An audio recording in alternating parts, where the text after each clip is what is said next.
Good morning mga kabengbeng. So yan po, may susubukan na naman po tayo unit for today. So yan po, A2K PCP dual propellant na naman po tayo mga bengbeng. Pwede yan po CO2, pwede siyang PCP.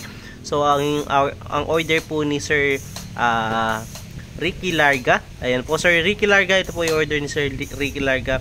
So susubukan po natin siya ng Astro 18 pellets po in 19 meters, no? Subukan natin ni grouping test. Request po nito yung sir. So yan po, nakalagay niya yung quick fill niya dahil unit, silencer and scope lang po yung order niya. So yan, subukan po natin Sir Ricky Larga. Ito unit mo, napakaganda. Ayan po yung kanyang gauge. Ayan po, napakaganda oh. Solid. So naka-VSC black powder 4x16x44. So yan. Tara, subukan po natin sa 19 meters.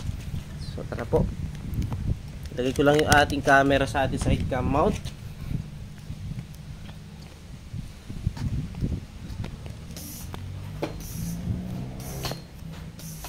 Lang po, ayusin lang natin yung ating side cam. Sa mga naghahanap ng side cam mga bengbeng, available po sa atin yan. Napakalilinaw oh. Solid. So the moment of truth, subukan natin itong unit ni Sir Ricky Larga, no? Subukan natin 10 shots mga kabengbeng. Zoom natin para mas kita yung bawat impact ng bala. So first shot using this Astro 18 pellets. Unresized, unsorted, straight from the box na mga pellet. First shot po. So yun. Lang natin ng konti.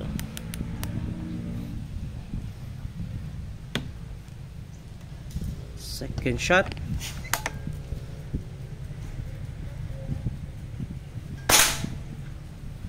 Third shot. Patlo. Fourth shot.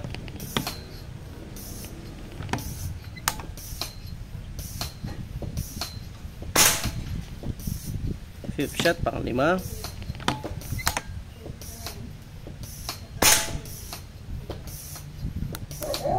Pang-anim. Ganda tumama. Si Ricky Larga, wala akong masabi. So pasensya na po, iba yung aking boses dahil pang-pito.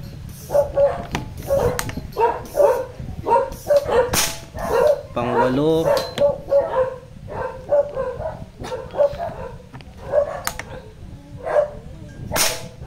Pang-siyam. At pang-10. Napakagandang tumama si Ricky Larga. Di nagbago, wala man flyers mga kabengbeng. Ayan po, napakagandang tumama ng unit ni Sir Ricky Larga. So lapitan po natin itong kanyang naging groupings sa 19 meters, no? Ayan, napakaliit lang yan mga kabengbeng. So tara, lapitan po natin, no? Ayan po, Sir Ricky Larga, salamat po. Ayan po, pakita ko lang yung ating grouping, sir. Wait lang, ay may customer po pala tayo. Hello sir, ayan, may customer po tayo.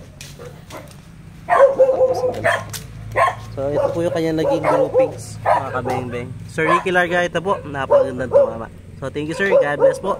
Pakita nila po yung unit.